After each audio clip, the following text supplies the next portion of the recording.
9h-11h, Europe 1 Culture Média. Philippe Vandel. Nous sommes vendredi, donc nous sommes en compagnie de Sacha Nokovic pour sa chronique sport média hebdomadaire qui va arriver. Bonjour Sacha. Bonjour Philippe, bonjour à tous. Et comme nous sommes un jour ouvrable, nous sommes avec Bruno Donnet. Bonjour Bruno. Bonjour Philippe. Et oui Bruno, tous les jours, du lundi au vendredi en tout cas, vous observez ici le traitement de l'actualité par les médias, mais le vendredi, vous nous en faites la synthèse. Et cette semaine, il vous a semblé que la couverture de l'information se cherchait, des limites. Oui, et s'il fallait résumer la tonalité de cette semaine d'actualité marquée, entre autres, par la réforme très contestée de l'âge du départ en retraite d'une seule formule, Philippe, ce serait probablement une question. Jusqu'où peut-on aller trop loin ? Et le premier qui a allègrement franchi le mur du son, c'est Michel Sardou. Rouler à 130 sur l'autoroute, franchement, ça m'emmerde. Invité par BFM TV à donner son avis sur tout, mais aussi sur n'importe quoi, le chanteur nous a régalé de ses points de vue indispensables. On a ainsi pu mieux comprendre ce qu'il pensait de la sécurité routière, C'est de la merde. des radars, Ça ne sert à rien, c'est l'État qui prend du pognon et qui vous punit. mais également de la députée écologiste Sandrine Rousseau, dont le mari, qui n'avait rien demandé à personne, a tout de même ramassé une petite balle perdue. Mais le mari de Sandrine Rousseau, le pauvre, franchement, faudrait pas faire une marche pour aider ce pauvre mec. Alors, présente hier dans la manifestation parisienne contre la réforme des retraites, Sandrine Rousseau a répondu au chanteur via Twitter en posant en photo sous une banderole gigantesque sur laquelle était écrit « Sardou, ta gueule ». Mais elle est con. Alors faut-il museler Michel Sardou ? Je ne sais pas. Mais toujours est-il qu'à la question « Jusqu'où peut-on aller trop loin ?», j'ai trouvé une réponse au moins aussi édifiante qu'inattendue. Où ça ?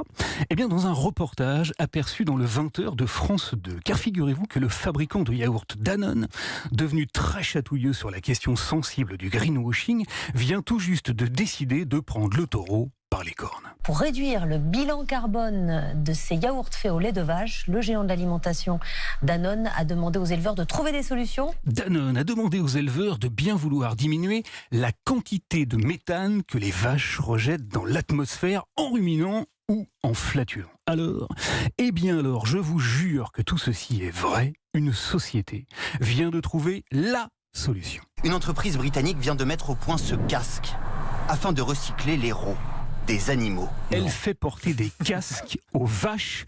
Les images sont absolument dingues. Oui, des casques sur la tête pour recycler les rots. On ose imaginer la réaction de Michel Sardou. Ah non, Non. je déteste tout ça. Bon, sinon il a neigé, Philippe, en plein mois de janvier. La neige semble s'installer sur une partie de la France. Le centre et le nord-est sont les zones les plus touchées. Les télés ont donc, comme d'habitude, dépêché leurs plus fins limiers sur place pour prendre la température et le pouls des populations autochtones. Mais ceux du 13h de TF1 ont été particulièrement bien reçus par ce monsieur qui trouve visiblement qu'en matière de limite, il faut parfois savoir ne pas dépasser les bornes. Vous avez jamais vu de neige?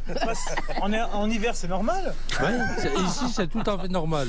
Enfin, pour terminer, Philippe, et pour rester sur l'épineuse question du franchissement des limites, il faut encore que je vous dise un petit mot de la chaîne de télévision russe RT France. Vous savez que l'Union européenne lui a interdit d'émettre dans toute l'Europe le 27 février 2022. Toutefois, depuis cette date, depuis 11 mois donc, la chaîne de propagande russe continuait de diffuser ici, chez nous, en France. 2 enquêtes parues ces jours derniers dans le journal Libération et dans Le Monde ont raconté comment Russia Today parvenait à émettre depuis Boulogne-Billancourt et comment elle continuait à payer une centaine de salariés et des éditorialistes. J'y arrive aux propos toujours plus effrayants. Lundi, sur France 5, Patrick Cohen s'est ému lui aussi de la situation et il a fait entendre ce que le député du Rassemblement national Thierry Mariani avait tout récemment déclaré sur cette antenne. L'Europe est une sorte de vieil alcoolique en état de manque permanent. Voilà. Eh bien, depuis cette série de réactions médiatiques indignées, la situation a bougé, enfin.